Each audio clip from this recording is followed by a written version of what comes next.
우물쭈물 내 이럴 줄 알았지. 그거 그 묘비명 생각나는 시네요. 2022년 현대시 4호로 어쩌다 금음 신미균 읽어보고 어떤 시가 생각났어요? 시가 아니고 묘비명이요. 우물쭈물하다 내 이럴 줄 알았지. 버나드쇼가 말했던 자기 묘비명이 그렇게 써달라고. 그 묘비명이 생각나게 하는 시예요. 이 시는. 어쩌다 금은 신미균. 금음 위에가 표시가 있네요. 그건 역삼각형. 그건 왜 있는지 모르겠는데요. 금음.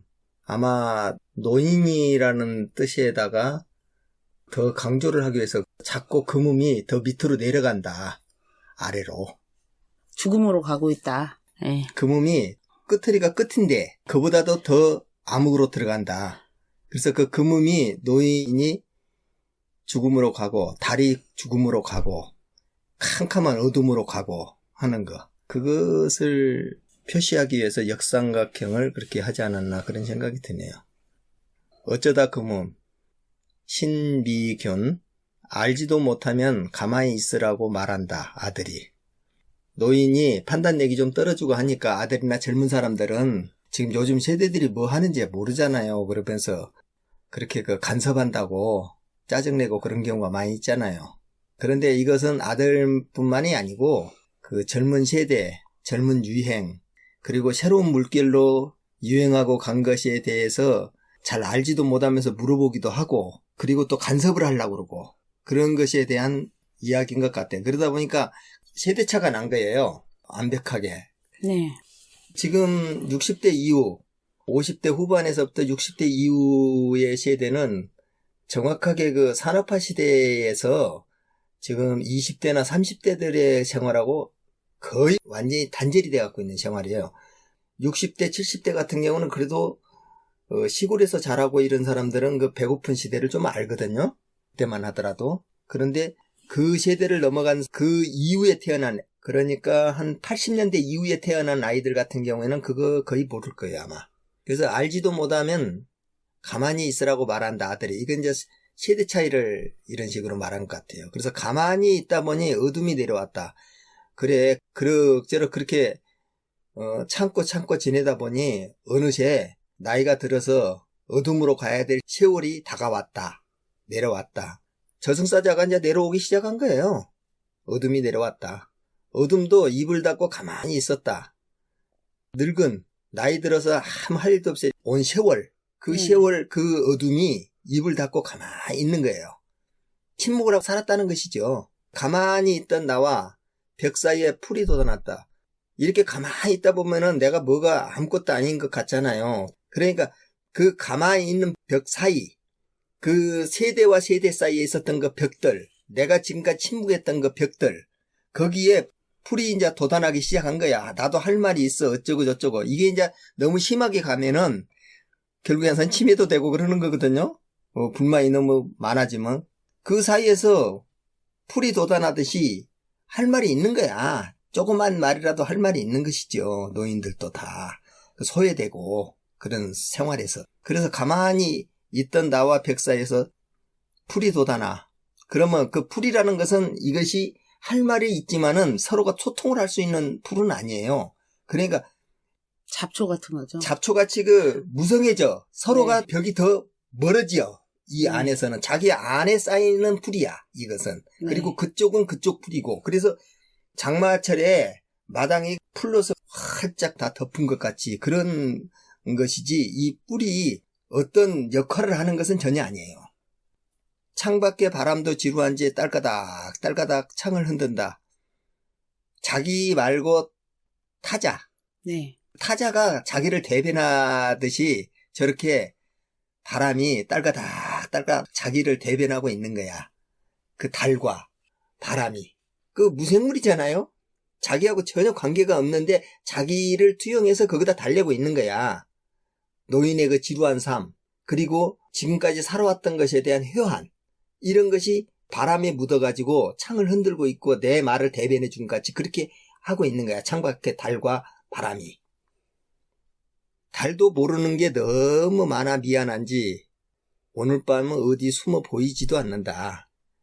그러니까 자기가 흉청한 달이라도 보고 거기에다 한탄이라도 하고 싶은데 오늘따라 늙은 것과 캄캄한 그 몸에 같이 회한에 젖어가지고 삶에 대한 한탄이 그 묻어 나오는 그런 말이죠. 여기서는. 근데 제가 봤을 때는 이제 SNS에서 나이 든 분들이 하는 방식과 젊은 사람들이 하는 방식이 완전히 다르거든요. 그러니까 분위기가 갑자기 쌓여지는 거 있잖아요. 그래가지고 더 이상에 또 끊겨요. 말들이. 그래서 나이가 들면은 금음이 되는 게 맞는 것 같아요. 그게 자연의 이치고. 또 금음이 되면 그 다음에 또 다시 부풀어 오르잖아요. 달이. 이게 순환의 원리로 봐야지. 이것은 이제 진다는 뜻이에요. 예. 그러니까 달도 모르게 너무 많아 미안한지 오늘 밤은 어디 숨어 보이지 않는다는 것은 내 시대가 졌고 다음 세대가 일어난다. 퇴장을 하는 게 맞는 것 같죠. 당연하죠. 그리고 너무 많은 거를 막 아는 척하고 간섭하려다 보면은 그게 더 큰 불협화음이 되잖아요. 예. 그리고 나이 들면은 경험이 많아서 그런지 내가 다 해본 거라서 그런지 그거에 꼭 관여를 하려고 해요. 근데 사람이 다르고 상황이 조금씩 다르잖아요. 그러면 변수가 달라지면 다 바뀌거든요. 근데 이제 그거를 과거의 경험의 틀에 놓고서 자꾸 여러 가지 새로워진 흐름들을 프레임 속에 가두려고 하니까 거기에서 알지 못하는 것에 대해서 나이가 더 많이 든 사람은 어떻게 보면은 권력도 더 많이 가지고 있고 자산도 더 많고 경험도 많고 인맥도 더 많단 말이에요. 젊은 사람보다는. 그래서 약자를 향해서 강자가 자꾸 관여하게 되는 게 돼요. 어떻게 보면.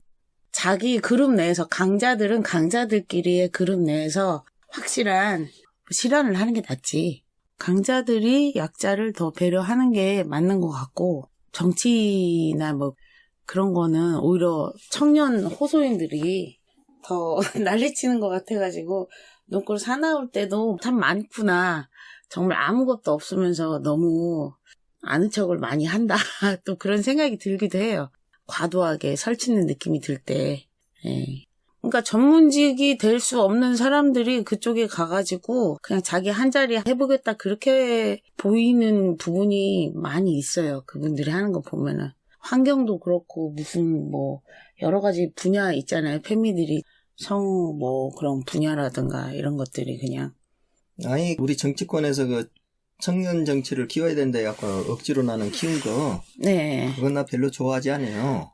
왜 인위적으로 사람을 이렇게 들여가지고 그걸 갖다 키우려고 하는데 그럴 필요가 전혀 없이 자기 분야에서 30, 40대 되면은 어느 정도 그 두각을 나타낸 사람들이 있어서 자기가 갖고 있는 전문성을 정치에서 펼쳐보고 싶은 사람이 자연적으로 나타나게끔 돼 있거든요.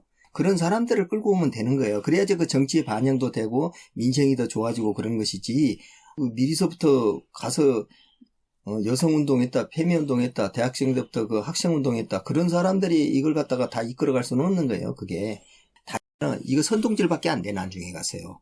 지금의 보여준 형태가 대체적으로 그 선동질 정치가 돼버린 거야. 이게 전문성 있는 정치로 약간 나가야 되는. 근데 정치인들이 대체적인 어떤 사회 현상과 그걸 리더를 해결할 수 있는 식견이 있어야 되는데 그 부분이 많이 부족한 거야. 이 글로벌하고 큰 그 시장을 우리가 주도해 나가고 앞으로 그 미래의 먹거리를 만들어 나가는 데는 너무 자기네들의 그 옛날 가졌던 스펙 몇 개 가지고 그것을 갖다가 평생을 우러먹으려고 하는 그런 부분이 많이 있단 말이에요. 페미 운동을 했다든가 안 그러면은 그 민주화 운동을 했다든가 안 그러면은 공부 조금 해가지고 사법고시 돼가지고 법 조금 안다고 그래서 정치권에서 국회의원하고 그것이 대체적인 거야. 그러면은 정치권에 들어오려면 적어도 판사로서 한 10년 이상 현장 같은 것도 좀 해보고 검사로서 뭣도 해보고 이 변호사 생활을 하면서 사회적인 약자라든가 이런 것에 대한 그 문제점도 또 확인을 하고 들어와서 하면은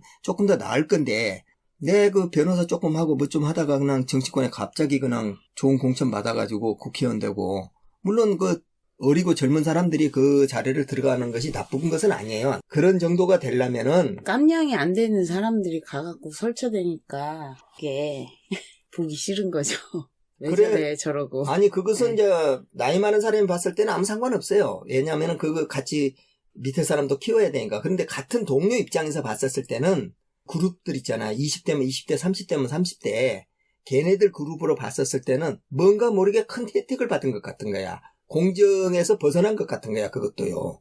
그랬을 때 우리 사회가 거기에 대한 공정이 깨졌다고 생각했을 때 더 분노한다니까요. 나이가 어리기 때문에 더 가오를 잡는 건지 어떤 건지 모르겠는데 그게 통하지 않아요. 제가 봤을 때 많은 사람들이 굉장히 싫어해요. 그런 거를. 그러니까 자기의 상황과 그런 거에 맞춰서 필요한 만큼 행동하는 게 중요한 거지. 그냥 젊다고 해가지고 우쭈쭈쭈 박수 쳐주고 그런 거는 이제 사람들한테 전혀 안 먹힐 것 같아요. 왜냐하면 그 사람들이 실제로 어떤 행보를 보이고 어떤 성과를 보였느냐가 중요한 거지. 젊은 세대나 다른 목소리를 대변하는 층에서도 그런 게 중요한 거지. 뭐 빨리 입문해가지고 이런저런 물에 타성에 젖거나 빨리 매너리즘에 젖거나 더 이렇게 타락하는 식으로 이상한 거래하는 식으로 가버린다면 그거는 사회에 큰 폐해 아닌가요? 그래서 그런 분들은 어차피 젊어서 자기 어떤 하나의 분야에서 일가를 이룬 것도 아니고 시기를 다 놓쳐버리고 정치 낭인처럼 그냥 그렇게 돼버리고 구설수라든가 범죄 의혹이라든가 이런 거에 시달려가지고 그냥 그렇게 인생을 허비하는 것 같은 왜 저러고 사나 그런 생각이 들어. 그러니까 뭐 쓸데없는 걱정 같은데 연예인 걱정, 재벌 걱정 같이 어쨌든 그 무슨 사회 운동을 하고 뭘 어떻게 뭐 바꾸겠다 그런 생각을 가졌다면 그쪽 전문가가 돼가지고 거기 학계에서 먼저 새로운 대안으로 인정을 받고서 그렇게 하는 게 더 사람들한테 훨씬 더 설득력이 있을 거다라는 생각이 드는 거죠. 지금의 정치는 제가 볼 때는 그냥 선전선동만 난무하는 정치예요. 네, 맞아요. 그게 좀 많이 좀 네. 정당이나 정치 그쪽에서 많이 자정을 좀 해야 돼요, 이것은. 그러니까 입 좀 다물었으면 좋겠어요, 젊은 사람들이. 너무 꼰대 같아요. 어쩜 저렇게 꼰대 같을까, 다들. 오히려 나이 든 사람들이 더 조심하고 꼰대같이 보이지 않으려고 그런 게 느껴지고 할 말이 많은데도 더 눈치 보는 것 같이 느껴져. 오히려 정치권에서는 보면. 책 한 권 읽은 사람이 무식한 만큼 용감하잖아요. 딱 그 느낌밖에 안 들어요. 예. 그런데 저는 그 민주당에 대해서 많은 실망을 해왔는데 여성 그 비대위원장 예. 젊은 20대라면서요. 예. 몰라요. 저 관심 없어요. 그런 사람들. 어찌됐든 간에 민주당에서 건수안 봐간다고 그 난리치고 있었을 때 막 그 반대 목소리 내고 하는 걸 보면은 질서 있게 철수하라고. 오히려 그가 더 신선감을 주더라고요. 그거 하나 가지고 근데 뭐 사람을 어떻게 판단하나? 과도한 불공정의 혜택의 결과죠. 어찌됐든 간에 그래도 거기서 목소리를 낸다는 것이 민주당 의원들이 다 목소리를 하나도 안 내고 있는데 아니 그 사람 표도 하나 없는 사람이 더군다나 그 추천받아서 들어왔을 거인데 그 사람이 그 목소리를 하나 낸다는 것은 아니 그래도 좀 민주당 내에서 좀 더 안 난갑다 나는 그 생각이 들었어요. 예, 여기까지만 합시다. 네. 예.